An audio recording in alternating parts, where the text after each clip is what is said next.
of the Apes. Ini adalah salah satu film favorit saya. Lewat film ini, mata saya dibukakan bahwa dunia ini tidak hanya hitam putih saja.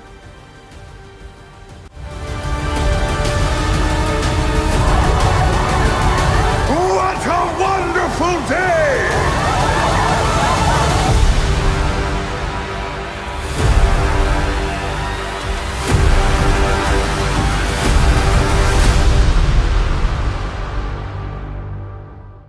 Ini adalah gambar cara berpikir otak anak kecil. Tapi tidak sedikit orang dewasa yang masih memilikinya ya. Mereka melihat dunia terbagi menjadi dua kubu yang berlawanan.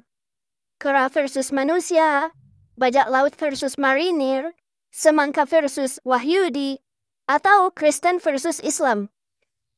Tapi dalam film Planet of the Apes, khususnya yang ketiga, War of the Planet of the Apes, digambarkan bahwa setidaknya ada 4 kubu. Ada manusia yang menyerang kera, ada kera yang memerangi manusia, ada manusia yang berpihak membantu kera, ada kera yang membantu manusia, ada manusia yang mendukung kera melawan manusia lain, juga ada kera yang memberontak melawan pimpinan kera.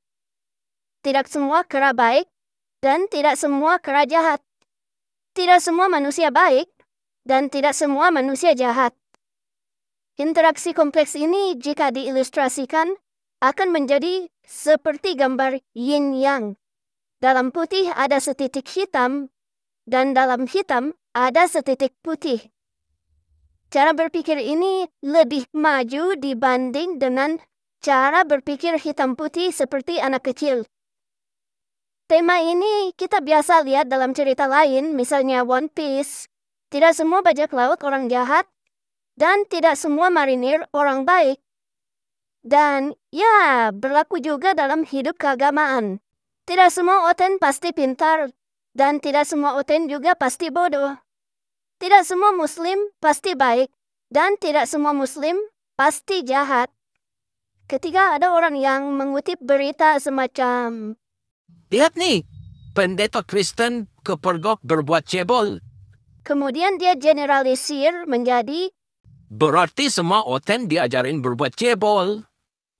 maka Anda sudah bisa menerka tingkat kemampuan bernalarnya. Apakah sudah dewasa atau belum? Cara berpikir yang hanya tahu hitam dan putih, jika dimiliki oleh anak kecil, mungkin tidak apa-apa.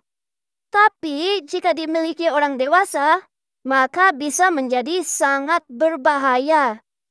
Mari kita lihat kasus berikut ini. Ini adalah Yocheved Lifshitz.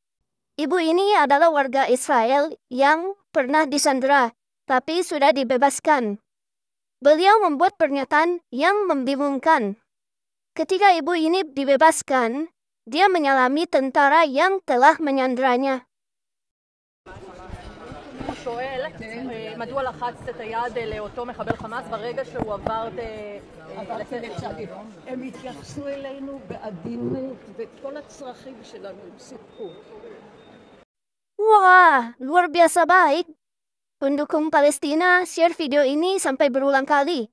Mereka senang, tidak salah memilih dukungannya. Mereka menganggap semua tentara Hamas orang baik. Tapi tunggu dulu. Ada bagian wawancara yang sering dipotong. לומר לכם את האמת, עברתי תופת שלא חשבנו ולא ידענו שנגיע למצב הזה. והם השתוללו אצלנו בקיבוץ, אותי חטפו, השכיבו אותי על אופנוע, על הצד, וכל הזמן, וטסו איתי בשדות החרושים לכיוון חיר בחזה. הם פוצצו את הגדר, שבנו גדר אלקטרונית מיוחדת, ב$2.5 מיליארד, והיא לא עזרה כלום. והמונים הסתערו על הבתים שלנו, עיקו אנשים, חלק הם חטפו, כמוני חטפו. לא היה הבדל אם יחטפו קשישים או צעירים, וזה היה מהלך מאוד מאוד כואב. אחר כך הם הביאו אותנו לפתח של מערות. בדרך ששכבתי על האופנוע, שכבתי על הצד, רגליים פה והגוף פה, אז השב"ב בדרך מכות איתו אותי. אז הם לא שברו את הצלעות, אבל הכאיבו לאזור הזה מאוד, וזה הקשה לי מאוד על הנשימה. Loh. Jadi tentara ini sebenarnya orang baik atau orang jahat? Terima kasih kepada film Planet of the Apes. Saya nggak bingung dengan kejadian ini. Inilah cara berpikir saya. Semangka versus Wahyudi. Kita masuk mendalami semangka. Ternyata penduduk semangka tidak semua Muslim. Ada juga warga Palestina yang non-Muslim. Mari kita lihat yang Muslim. Ada Muslim yang ingin kedamaian. Ada Hamas yang menginginkan perang. Di dalam Hamas, bisa jadi ada yang menganggap ini perang politik. Ada yang menganggap ini perang agama. Ada yang berperang karena ikut orang tuanya. Ada yang berperang karena terpaksa. Terus ada yang baik dengan Sandra karena tanpa Sandra mereka mudah diserang. Ada yang baik dengan Sandra karena menganggap itu adalah ajaran agamanya. Ada juga yang baik dengan Sandra karena memang dia orang baik yang memilih jaga tawanan dibanding berperang membunuh orang. Jadi kita melihat sebuah kompleksitas hanya dalam satu kubu ini. Hal yang sama bisa juga terjadi di kubu Wahyudi. Dan kembali lagi, akan menjadi hal yang sangat berbahaya bagi kaum polos hitam putih karena mereka akan menjadi bias dalam memilih kubu. Kemudian, tidak dapat lagi membedakan mana yang baik, mana yang salah. Menculik, membunuh akan menjadi benar jika dilakukan oleh kubu yang dia dukung. Dan kabar buruknya, memang inilah tujuan utama dari iblis. Menakut-nakutin orang, buat apa? Membuat orang menjadi bingung pada dosa, rencana jahat yang sempurna. Secara hati nurani, kita semua sepakat. Yang terutama dalam hidup adalah Tuhan. Lalu apa yang kedua? Agama, nabi, kubu A, kubu B, kitab A, kitab B. Lalu di mana posisi manusia? Saya tidak tahu apakah Anda menempatkan posisi manusia di bawah agama, atau di bawah nabi, atau di bawah kitab suci.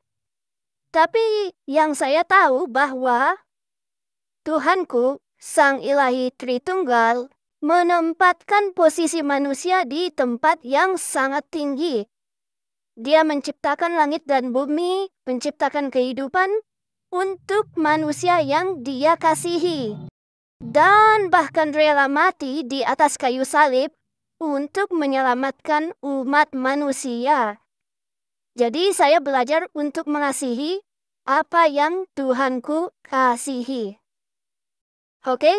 Tuhan Yesus mengasihimu.